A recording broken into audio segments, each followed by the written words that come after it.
1995년 11월 서울. 한 무대가 끝난 다음 날, 한 가수가 숙소에서 숨진 채 발견됩니다.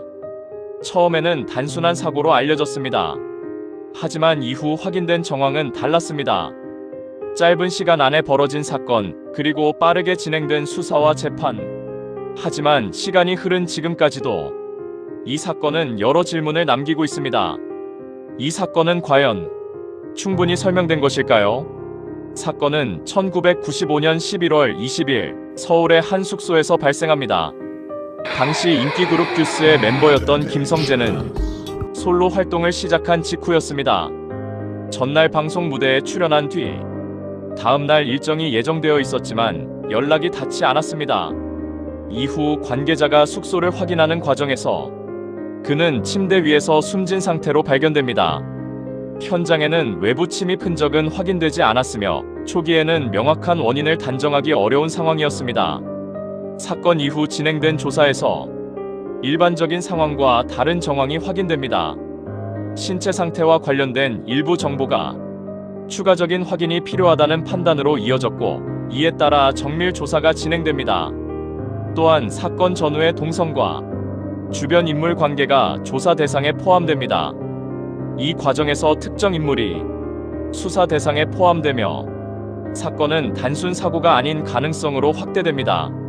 수사기관은 확보된 자료와 진술을 바탕으로 관련 인물을 조사합니다. 사건과 관련된 물질과 정황이 중요한 단서로 검토되었으며, 이를 근거로 검찰은 해당 인물을 기소합니다.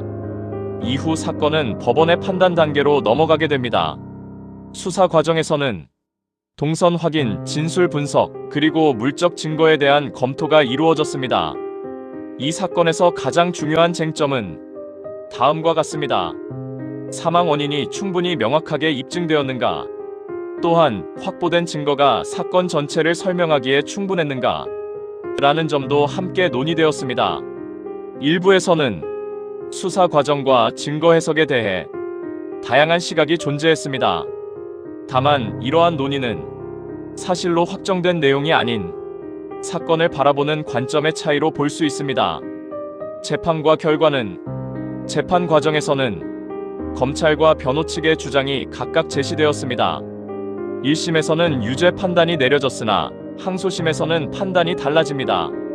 법원은 증거의 신빙성과 입증 수준을 종합적으로 고려하여 최종적으로 무죄를 선고합니다. 이로 인해 사건은 법적으로는 정리된 상태가 됩니다. 현재 상황은 이 사건은 법적 판단이 완료된 이후에도 여러 차례 재조명되었습니다. 언론 보도와 프로그램을 통해 사건의 흐름이 다시 소개되기도 했습니다. 그러나 새로운 법적 결론이나 확정된 추가 사실은 나오지 않은 상태입니다. 이 사건은 현재까지 법적으로는 종결된 사건으로 남아 있습니다. 이 사건은 하나의 사건을 넘어 당시 수사 환경과 사회적 관심을 함께 보여줍니다. 짧은 시간 안에 발생한 사건, 그리고 이어진 수사와 재판. 법적으로는 결론이 내려졌지만 사건이 남긴 질문은 여전히 존재합니다.